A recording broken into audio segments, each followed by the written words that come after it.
Quem é que conhece esse navio aí? Esse navio é o navio mais conhecido da história da humanidade. Eu acho que é o segundo. Nós vamos falar do primeiro hoje. Vocês já sabem. Então, esse navio, ele é o Titanic. Talvez, pode ser conhecido, o filme seja mais conhecido que a própria história, né? Porque o filme foi um ganhador de Oscars e foi um filme muito icônico, né? Um filme clássico, sim.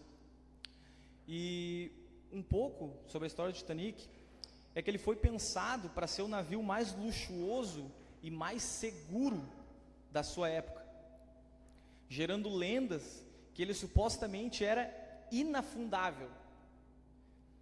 A embarcação partiu da sua viagem inaugural, sua primeira viagem, de Southampton com destino a Nova York. Está meio alto aqui o microfone, né? Vou dar uma... Alô? Alô? Tá bom? Partiu da sua viagem inaugural de Southampton com destino a Nova York em 10 de abril de 1912. No caminho, passando pela França e Irlanda, colidiu com um iceberg na proa do lado direito às 11h40 da noite de 14 de abril, naufragando na madrugada do dia seguinte, com mais de 1.500 pessoas a bordo, sendo um dos maiores desastres marítimos em tempos de paz em toda a história.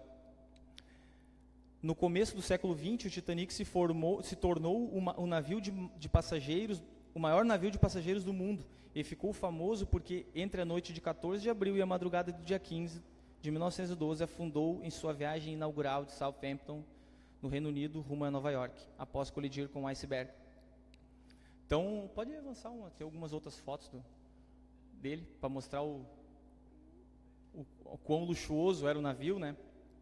E algo interessante é que foi na primeira viagem, né? No início, na primeira saída do navio, terminou o título de inafundável dele. E nós temos falado muito sobre começos nesse início de ano de 2025. Vocês devem estar por dentro, devem estar prestando atenção que a gente tem falado sobre começos, vivido começos. E provavelmente todos aqui devem ter começado coisas já esse ano, né? Devem ter começado a viver algumas coisas. E eu vou falar um pouco de alguns começos da minha história. Então, esse cara aí, acredita ou não, sou eu.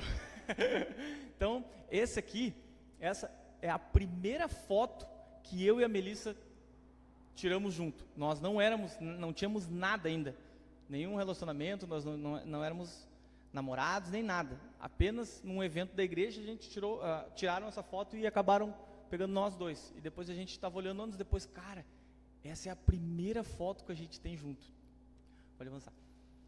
Então ali já é a primeira foto com a gente com um relacionamento já. Já era a primeira foto iniciando alguma coisa, já começando o nosso relacionamento. E esse relacionamento terminou no nosso casamento. Terminou não. Começou, na verdade, né? Estamos falando de começo. Começou no nosso casamento. Então tem mais uma foto ali. Pessoal, o que o tempo faz com a gente, né? A Mel segue igual, né? Agora meu Deus do céu. Amém. Pode avançar. Então essa foto é um outro começo também. Foi o começo de nós como líderes de um GT, lá em Gravataí. Não sei se é exatamente o primeiro encontro, acho que não, mas é a fase inicial, é o começo que a gente estava participando de um GT. E ali, quase todos aqui sabem um pouco da nossa história. A gente vem de Gravataí, né? A gente veio morar em Santa Cruz, vindo de Gravataí, e lá a gente servia a igreja, e ali a foto do começo da plantação da igreja Monte Serra em Gravataí, onde eram só algumas famílias, né? Ali está o Tércio, ainda bem jovem, ó. E pode avançar, Felipe. Se vocês não identificaram, a gente está ali, ó, tá? Ali sou eu ainda, por favor. Ali já começou a ter um pouco mais de juízo, começou a ter barba já, pelo menos. Mas a gente participou do começo da plantação da igreja lá. E essa aqui é uma foto já do primeiro culto que aconteceu de toda a igreja. Então, a gente teve o privilégio de participar de algo no início e poder ver a igreja ser plantada, né? A gente sabe que a igreja, a gente não abre igreja, né? A igreja é plantada, né? Pode avançar. Então Deus nos trouxe para essa cidade maravilhosa. Trouxe nós para vivermos aqui, igreja junto. A gente tem amado, a gente tem vivido, acho que os melhores, né? Os melhores meses, né? Porque tem uma coisa especial. Os melhores meses da nossa jornada com Deus aqui. Ali, pessoal, um detalhe bem importante. Hoje, dia 26 de janeiro de 2025, completa exatamente um ano da nossa chegada aqui em Santa Cruz. Dia 26 de janeiro de 2024, a gente estava chegando. Aquela foto ali era dia 26 de janeiro, na nossa antiga casa, lá em Gravataí, com o pessoal que ajudou a gente a encher. Estava até o Márcio ali, o Márcio foi de caminhão lá buscar as coisas. E a gente esvaziou a casa e ali estava o pessoal que nos serviu lá, nos ajudou a carregar o caminhão. E ali, à noite, né, a gente chegou aqui 11 horas da noite, ainda era 26, né, 11 horas da noite, fazendo um algazarra, o pessoal chegando de carro buzinando, chegaram, os vizinhos ali, né, tudo, né, tive que pedir perdão para os vizinhos depois. Pode avançar, Felipe. E essa foi a galera que estava lá ajudando nós. Então ali, está o Tiagão, está o Felipe, lembra esse dia, Tiago? Lembra? Então foi especial, assim, o Márcio ligou assim, ó pessoal, estamos chegando, 5 minutos, a igreja se movimentou e assim começou a nossa jornada aqui em Santa Cruz. Que começo você tá vivendo agora? O que você tem iniciado?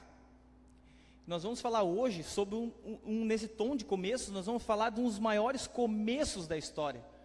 Na verdade, um recomeço. Nós vamos falar do começo, o recomeço da humanidade. Nós vamos falar do barco mais famoso da história. Nós vamos refletir sobre outra embarcação, não o Titanic. Nós vamos refletir sobre um barco que o comandante era Deus. Nós vamos refletir sobre um barco que continha dentro dele não passageiros pagando por uma viagem de turismo. Vamos refletir sobre uma história em que os passageiros eram a continuação da raça humana. Nós vamos falar sobre o dilúvio e a Arca de Noé. A arca, eu fico pensando muito quando o assunto é a Arca de Noé, né? A ministração das crianças lá. Eu acho que a ministração mais divertida que tem é a Arca de Noé, né? Quem é que não está pensando aqui? Nessa hora estão pintando a arca, estão fazendo alguma coisa lá, né? Então a arca, ela foi um projeto idealizado por Deus e executado pelo homem. Idealizado por Deus e executado pelo homem, que acabou sendo abençoado. E em qual é o contexto que acontece isso, né? Qual é o contexto que acontece essa história? Então, né, se for ler ali, acontece no capítulo 6 de Gênesis, né? Então, os primeiros 5 capítulos vão falar sobre a criação do mundo, como Deus criou o homem, criou a natureza, criou o planeta, os animais, criou tudo. O homem cai, o homem peca, e a maldade, o pecado agora, ele começa a habitar e já vem no nascimento do homem, já vem com a capacidade de fazer o mal, desde o berço. E acontece que conforme as pessoas vão se espalhando, vão se multiplicando, e filhos vão nascendo, e vão povoando a terra, as pessoas acabam escolhendo mais o mal do que a Deus, do que o bem. E nesse contexto a gente vai encontrar o texto de Gênesis. Se tu quiser já abrir a tua Bíblia, a gente vai andar por Gênesis capítulo 6, tá? Fala assim nos versículos 5 a 8, diz: o Senhor viu quão grande era a maldade do ser humano na terra, e que toda a inclinação dos pensamentos do seu coração era para o mal o tempo todo. Isso é o fruto da desobediência, né? Esse foi o fruto da desobediência do homem lá no Éden, e que fez o pecado, né, agora habitar, o pecado reinar no coração do homem desde o berço, né? Então, o Senhor se arrependeu de ter feito o homem sobre a terra, e isto cortou-lhe o coração. Não é a todo momento que a gente vai ler na Bíblia que o Deus se arrependeu de alguma coisa. Não é qualquer lugar que a gente vai ler que Deus se arrependeu. Imagina, né, a gente lê ali e vê quão feliz foi Deus ao criar o ser humano, ele olhar para o ser humano e diz, isso é a minha imagem e semelhança, é o que eu, né? Isso é uma coisa muito boa. E ver aquilo ali, começar a desobedecer, e não só desobedecer, mas escolher o oposto, né? Viver de uma forma má. E isso fez Deus se arrepender. E diz ali, né, que Deus cortou o coração de Deus. Deus não se alegra em ver os filhos desobedecendo. Deus não se alegra em ver os filhos escolhendo o mal. Então o Senhor disse, eliminarei da face da terra o ser humano que criei, e com ele também os animais de rebanho, os animais rastejantes e as aves do céu, pois me arrependo de havê-los feito. Deus não tem problema em recomeçar, tá? Se tem alguma coisa acontecendo que não condiz com o que Deus tem, ele não tem problema nenhum em recomeçar. Noé, porém, encontrou favor aos olhos de Deus. Nós vamos então ver hoje a vida de um homem justo que enche o coração de Deus de alegria. Vou dar continuidade agora a partir do versículo 9, tá? Se tu quiser acompanhar. Essa é a história da família de Noé. Noé era um homem justo e íntegro entre o povo de sua época. Ele andava com Deus. Noé gerou 3 filhos, Sem, Cã e Jafé. Ora, a terra estava corrompida aos olhos de Deus e cheia de violência. Ao ver como a terra se corrompera, pois toda a humanidade havia corrompido a sua conduta, Deus disse a Noé, darei fim a todos os seres humanos, porque a terra encheu-se de violência por causa deles. E eu os destruirei com a terra. Você, porém, fará uma arca de madeira de cipreste, divida em compartimentos e revista de piche por dentro e por fora. Faça com 135 metros de comprimento, 22 metros de largura e 13 metros e meio de altura. Faça-lhe um teto com um vão de 45 centímetros entre o teto e o corpo da arca. Coloque uma porta lateral na arca e faça um andar superior, um médio e um inferior. Eis que vou trazer água sobre a terra, o dilúvio, para destruir debaixo do céu toda criatura que tem fôlego de vida. Tudo o que há na terra perecerá. Mas com você estabelecerei a minha aliança, e você encontrará na arca com seus filhos, sua mulher, você entrará na arca com seus filhos, sua mulher e as mulheres de seus filhos. Faça entrar na arca um casal de cada um dos seres vivos, macho e fêmea, para conservá-los vivos com você. De cada espécie de ave e de cada espécie de animal grande e de cada espécie de animal pequeno que se move rente ao chão. Virá um casal a você para que sejam conservados vivos. E armazene todo tipo de alimento para que você e eles tenham mantimento. Noé fez exatamente como Deus lhe tinha ordenado. Vamos orar?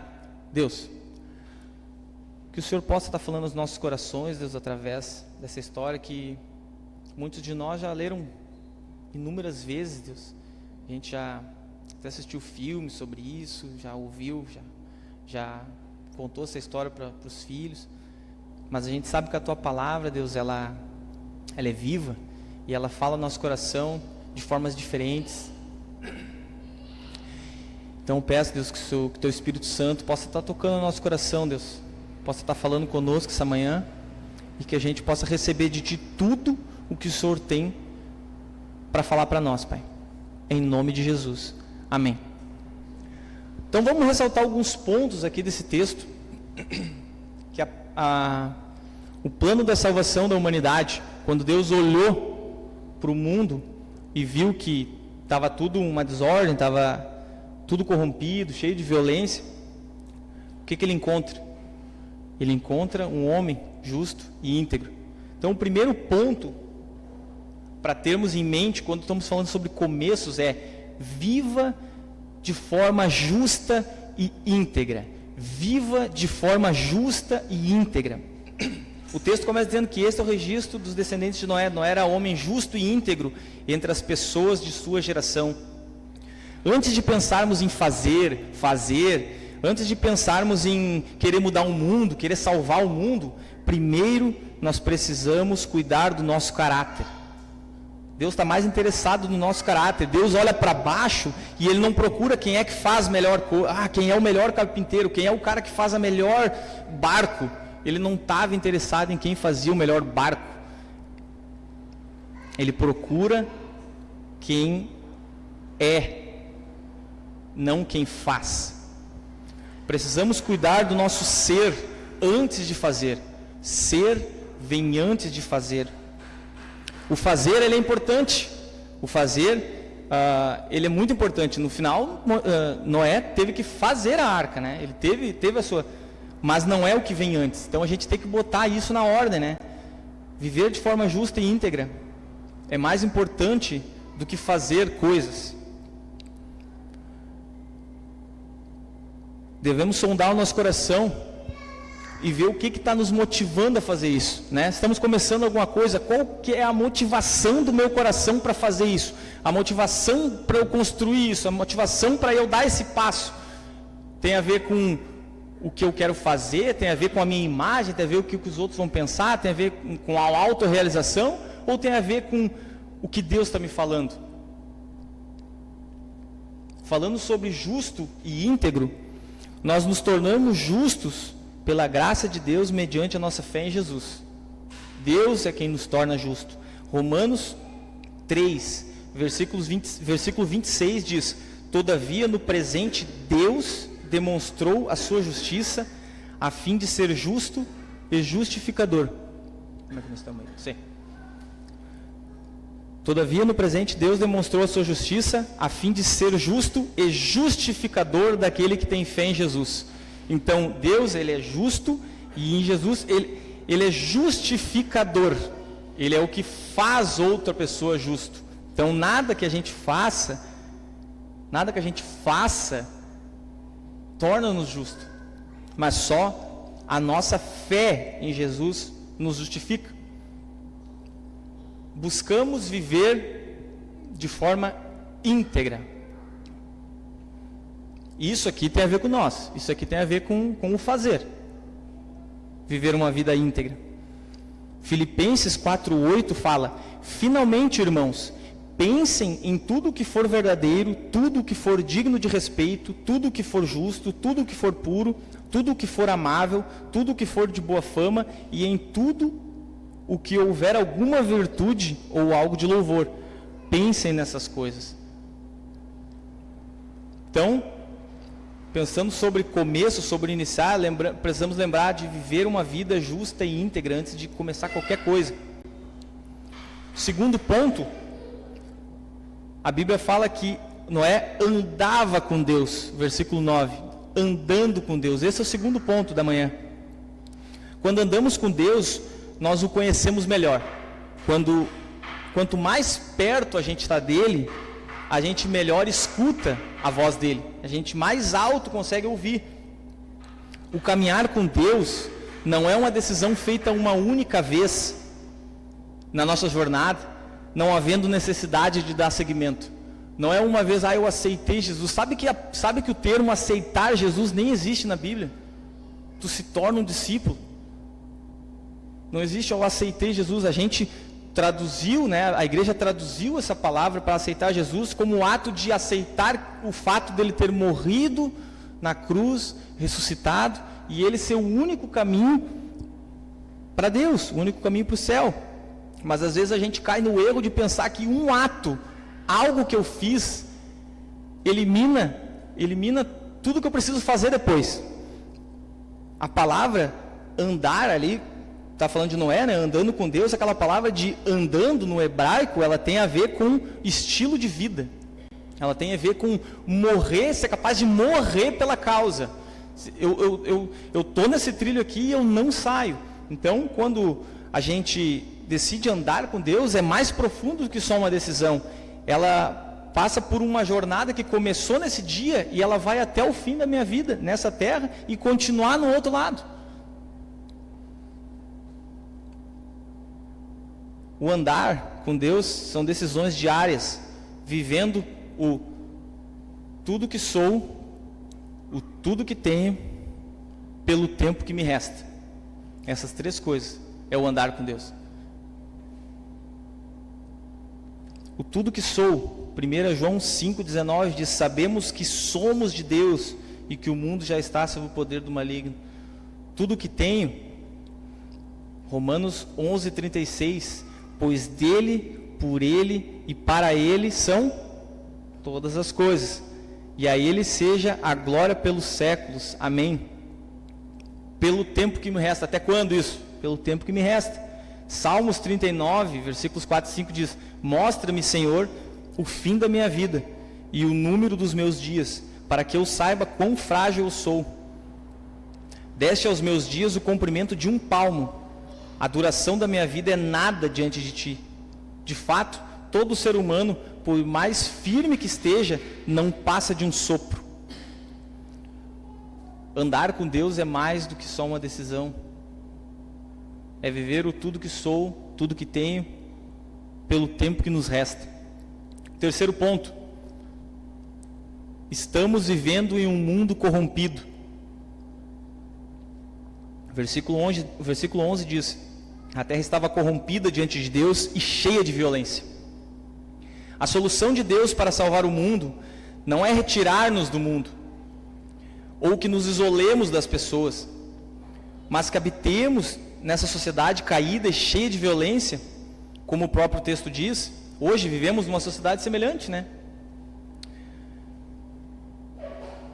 Somos chamados para viver com as nossas famílias nesse meio. Só que é uma coisa interessante, se nós não cumprirmos os 2 primeiros pontos, a gente não consegue viver esse terceiro. Se a gente não vive de forma justa e íntegra, e a gente não anda com Deus, a gente sucumbe, a gente é derrotado pela maldade do mundo. Não se impressione com a maldade do mundo. É uma lição para aprender do texto que não é. A lição, a humanidade desapontou a Deus, né? A humanidade não só desapontou, mas fez Deus se arrepender. Não se impressione como as coisas estão indo no mundo. A Bíblia já nos afirma isso. Há mais de 2000 anos atrás já diz, o mundo já é do maligno, o mundo já pertence ao maligno. Então hoje a gente pensa, onde é que o mundo vai chegar? A gente já sabe onde o mundo vai chegar. Estamos vivendo uma época que o amor genuíno está cada vez mais raro. O se doar, né, o se sacrificar em favor de alguém não é mais natural. Agora eu quero fazer uma pergunta para ti. Alguém já demonstrou amor por você de uma forma muito incrível, assim, que você lembra até hoje? Alguém já, seja uma palavra, seja um gesto, seja alguma coisa que a pessoa fez para ti, que você se sentiu amado, e tu lembra até hoje, assim, aquele dia, tal pessoa fez uma coisa para mim, que assim, olha, nunca ninguém ia fazer, e a pessoa fez. Como é que foi a sensação? Tu lembra? Como é que foi a sensação? Foi boa? Foi especial? Reproduza isso para outros, né? Faça isso, gaste, invista em outros, né? E quando essas pessoas forem amadas, elas vão sentir a mesma coisa que tu está sentindo agora, que tu lembrou agora, vão sentir a mesma coisa. E quando elas vêm falar para ti, fala, Jesus me amou primeiro. E encoraja ela, a Melissa riu, porque essa é a frase do WhatsApp dela, né? A frase do WhatsApp, Jesus me amou primeiro. Então, quando elas vêm falar contigo, Jesus me amou primeiro, vai e faz isso por outros também. Semeia o amor, semeia o amor. João 16:33 diz, eu disse isso, Jesus, estou falando, né? Jesus dizendo, eu disse isso para que em mim vocês tenham paz. Neste mundo vocês terão aflições, contudo tenham coragem, eu venci o mundo. Deus não nos separa do mundo, Ele nos envia a Ele. Deus, Ele não nos separa, o texto fala ali, né? Deus, Ele não vai tirar, perceba, agora eu sou de Jesus, agora não tenho mais comunhão com outro. Não, Deus, Ele, bem pelo contrário, Ele te envia para o mundo, para tu ser luz lá onde tu anda. Jesus faz uma oração pelos discípulos, lá em João 17. Ali, se você for ler João 17, Jesus está orando ali. E ele começa ali a oração, falando, né, pedindo por ele, né, falando com o Pai por ele. E tem uma segunda parte ali que ele fala para os discípulos, para aqueles que estão acompanhando ele a jornada inteira. E olha as palavras da oração de Jesus por esses discípulos. João 17:6. Eu revelei o teu nome, né? Ele está falando com o Pai. Eu revelei o teu nome àqueles que do mundo me deste. Eles eram teus, tu os deste a mim, e eles têm obedecido a tua palavra. Agora eles sabem que tudo o que me deste vem de ti, pois eu lhes transmiti as palavras que me deste, e eles a aceitaram. Eles reconheceram de fato que vim de ti, e creram que me enviaste. Eu peço por eles, não peço pelo mundo, mas por aqueles que me deste, pois são teus. Tudo o que tenho é teu, e tudo o que tens é meu, e eu tenho sido glorificado por meio deles. Já não estarei no mundo, mas eles ainda estão no mundo, e eu vou para ti. Pai Santo, protege-os por amor do teu nome, o nome que me deste, para que sejam um, assim como somos um.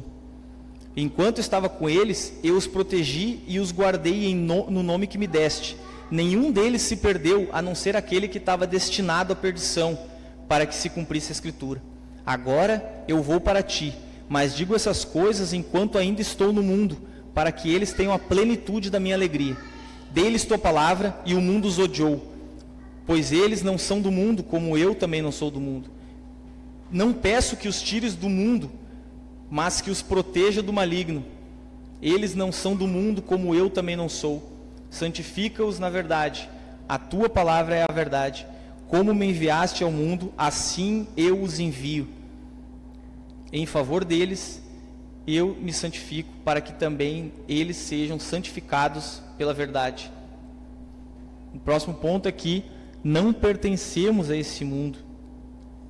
Não pertencemos a esse mundo. Por isso que a gente se sente tão incomodado quando a gente vê as notícias acontecendo, quando a gente vê o rumo que a humanidade está tomando. Isso traz em nós uma indignação, isso traz um desconforto. Não, está tudo errado.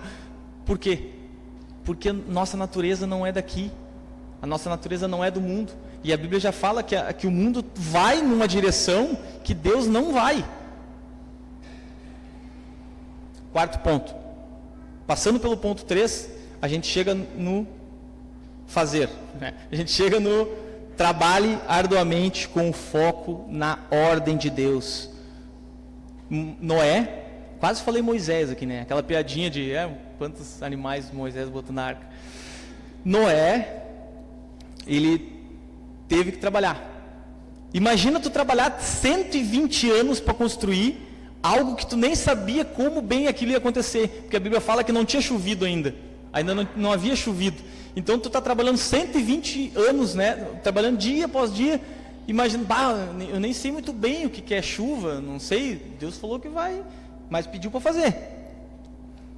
120 anos, talvez escutando piadas dos outros, talvez sendo zombado dos vizinhos, né?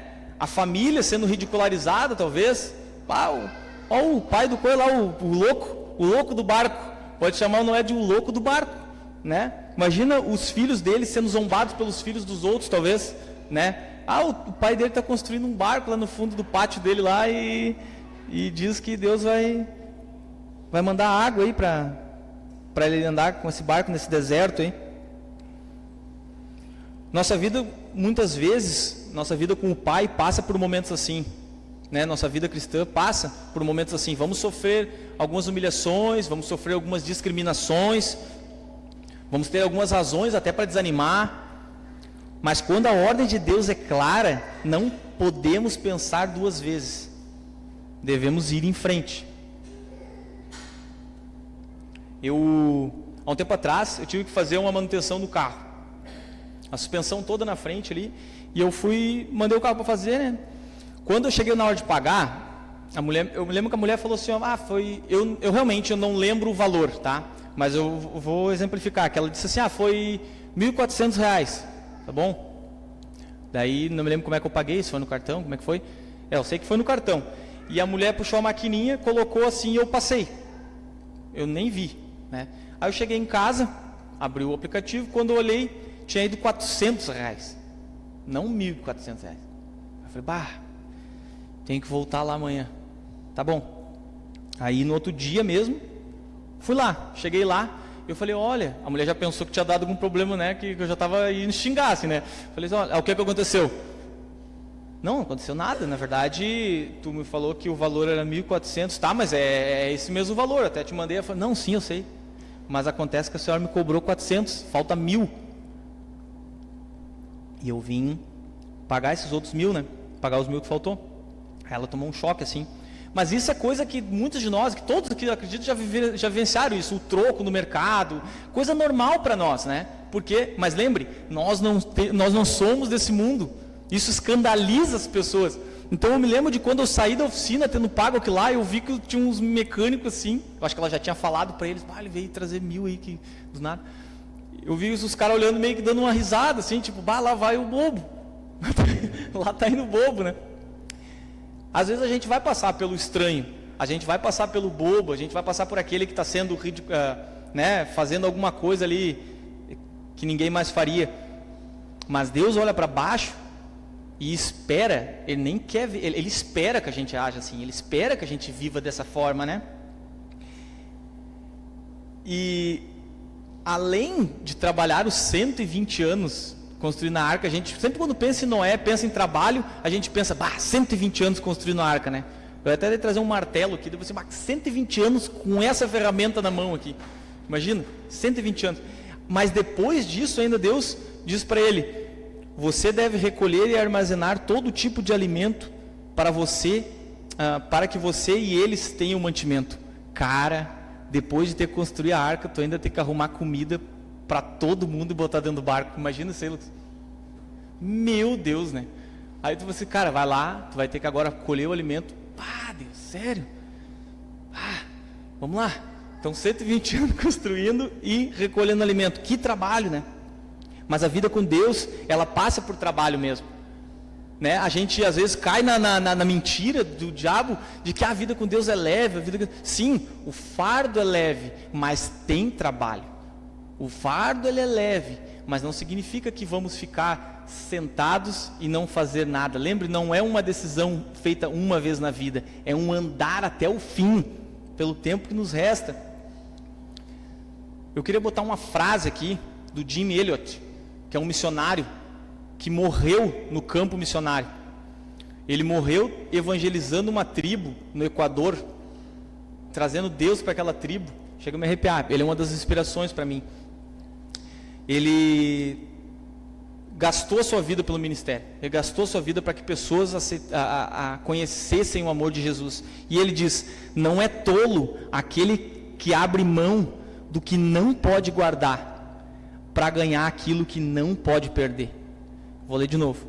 Não é tolo aquele que abre mão do que não pode guardar para ganhar aquilo que não pode perder. Isso ele falava em relação à própria vida. Não é tolo aquele que abre mão da sua própria vida, né, para ganhar aquilo que ele não pode perder, uma vida eterna. E o próprio Jesus também fala, pois quem quiser salvar a sua vida, a perderá, mas quem perder a própria vida por minha causa, a encontrará. Então existe aí um jogo, existe aí uma troca, de que a gente pensa que a gente, não, vou me manter aqui, eu não vou fazer nada e tudo, eu estou cuidando do que eu estou vivendo, tá? Como se eu estivesse vivendo, mas na verdade, Jesus está falando que a vida é outra coisa. Último ponto da manhã. Sempre termina na obediência, né? Deus espera a obediência de nós. Isso. Ao lermos a história de Noé, né, nós vamos ver muitas vezes a frase, no versículo 22, por exemplo, Noé fez tudo conforme Deus lhe tinha ordenado. Tu vai ver isso várias e várias vezes. Seja na hora de construir, quando Deus dá a ordem, ele vai lá e constrói, fez tudo conforme Deus havia ordenado. Seja na hora de colocar os animais para dentro da arca, Noé foi lá e fez tudo conforme Deus lhe havia ordenado. Tinha que sair para pegar o alimento, Noé fez tudo conforme o Senhor tinha ordenado. A obediência de Noé nos encoraja a buscarmos a Deus durante todo o processo que estamos vivendo. O dilúvio ele dura 40 dias. 40 dias de chuva, não só de chuva de cima, né? Mas Deus diz que abre as comportas e a chuva vem de baixo também, sabe? Ele abre, então, água de cima e de baixo. 40 dias. Por 150 dias, as águas se mantiveram sobre a terra. Até a palavra diz que Deus se lembra de Noé. Então diz que a montanha mais alta estava coberta por água. A arca, né, flutuando. E 150 dias depois, Deus se lembra de Noé e manda soprar um vento. Manda soprar um vento e as águas começam a baixar. E quando ela começa a baixar, Noé começa a fazer alguns testes. Ele começa a soltar uns pássaros, né? Começa a soltar um pássaro, o pássaro volta. Não tem lugar seco ainda. E até que chega uma hora que Noé, o pássaro não volta mais. E a arca, né, encosta no chão, ele abre a tampa do teto, ele olha com os próprios olhos e vê que a terra está seca. Já em Gênesis 8, 13, 16, diz assim: quando Noé tinha 601 anos de idade, as águas se secaram na terra, no primeiro dia do primeiro mês desse ano. No primeiro dia do primeiro mês. Se fôssemos botar no nosso calendário, 1º de janeiro, tá? Noé então removeu a cobertura da arca e viu a superfície da terra, que a superfície da terra estava seca. No 27º dia do segundo mês, 27 de fevereiro, vamos colocar assim, né? Trazendo para o nosso calendário, 27 de fevereiro, a terra estava completamente seca. Então Deus disse a Noé: saia da arca, você e a sua mulher, os seus filhos e as mulheres deles. Se Noé já tinha confirmado com um pássaro que a terra estava seca, se ele já tinha aberto a tampa, olhado e visto a terra está seca, a arca está no chão, pronto, por que ele não saiu na hora, né? Por que ele já não saiu no dia 1º lá? Ele já estava, meu Deus, imagina, a arca, os animais ali tudo fazendo as necessidades dentro da arca. Imagina, não devia estar muito cheiroso aquela arca lá dentro, devia estar louco para sair. Por que ele não tinha saído ainda? A resposta é clara: a ordem de Deus não tinha vindo ainda. Ele estava esperando a ordem de Deus para que saísse da arca. Um homem que a gente viu tantas vezes dizendo: fez conforme o Senhor ordenou, fez conforme o Senhor ordenou. Por que na última coisa ele não ia fazer? Ele esperou a ordem do Senhor. Por mais sinais que tenhamos, é preferível que a gente ouça a ordem de Deus. A gente tem alguns sinais, mas a palavra de Deus, ela é soberana. A gente precisa esperar a palavra de Deus. Como já falamos, né, tudo que somos e tudo que temos é dele. Então, esperar a ordem de Deus. Eu não sei qual é o começo que tu está vivendo, de repente hoje. Eu não sei qual é o começo que Deus está te chamando para viver esse ano. A gente está sempre iniciando alguma coisa na vida, né? A gente sempre está dando início a alguma coisa. Ou é um trabalho, um projeto pessoal, academia. Essa semana eu e a Mel matriculamos na academia, né? Vamos começar a academia, né? Já estava na hora. De repente seja um curso, dieta, talvez seja participar de um GT, talvez seja participar de um grupo caseiro aí, né? Estar com os irmãos no meio da semana. Talvez seja Deus está te chamando para abrir um GT, dar esse passo, começar isso. Na vida de Noé, nós vemos um homem que viveu um dos grandes recomeços da história, o recomeço da humanidade. Todos nós temos Noé na nossa árvore genealógica. Todos nós somos descendentes de Noé. Vemos na vida dele um homem de Deus que queria acertar o alvo, queria agradar a Deus, que apesar de morar numa sociedade que até mesmo fez Deus se arrepender de havê-los feito, Noé fez o coração de Deus se encher de alegria por ser um homem obediente. Isso não só o salvou, né? Isso não só salvou Noé, salvou a sua família e também abençoou toda a raça humana. Eu queria terminar com uma frase, dizer para vocês: Deus procura pessoas justas e íntegras, que apesar de viverem com suas famílias numa terra corrompida e cheia de violência, passarão por trabalho árduo, humilhações e terão várias razões para desanimar. Porém, serão usadas num plano de salvação, desde que estejam dispostas a obedecer, pois isso agrada o coração de Deus. Deus, quando eu levanto meus olhos aqui, Deus, e vejo a nossa igreja aqui, Deus, eu vejo homens e mulheres, Deus, que querem acertar o alvo, Deus. Eu vejo homens e mulheres, Deus, que querem te agradar, Deus, que querem te obedecer, que muitas vezes nem sabem muito bem como, Deus, não sabem nem muito bem como é que eu faço isso, assim como Noé lá não sabia nem o que significava chuva, talvez. Mas nós, Deus, queremos agradar o teu coração, Deus. A gente vive, Deus, numa sociedade como milhares de anos atrás aqui também, Deus, corrompida, onde a violência é cada vez maior, onde ser humano mata ser humano, onde o amor tá mais escasso, Deus, o amor já não é natural. A gente habita no meio de uma sociedade assim, Deus. Pai, a gente quer te obedecer, Deus, e a gente quer seguir as tuas ordens, Deus, para que a gente possa estar fazendo o teu trabalho, Deus, o plano de salvação que o Senhor tem para o mundo, Deus. A gente quer trabalhar arduamente, Deus.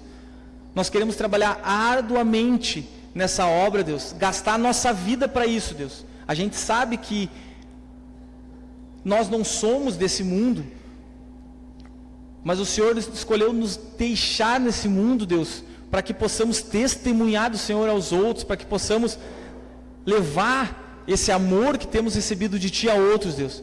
Então, quero pedir que o Senhor possa usar cada vida aqui, Deus. Me incluo nisso.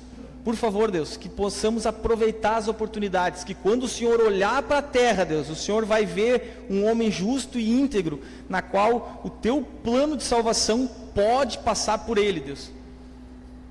Olha dessa forma para nós, Deus. Muito obrigado, Deus, muito obrigado pelo que temos vivido como igreja aqui, Deus. Obrigado pelas oportunidades que temos tido. Obrigado porque o nosso culto aqui não são nos domingos, Deus, eles são todos os dias da semana, Deus. Obrigado pela maneira que a igreja tem vivido. Obrigado pela maneira que a igreja tem buscado a Ti, Deus, nos relacionamentos. Que possamos estender isso, Deus, para todas as pessoas do nosso meio, Deus. Em nome de Jesus eu oro e agradeço, Pai. Amém.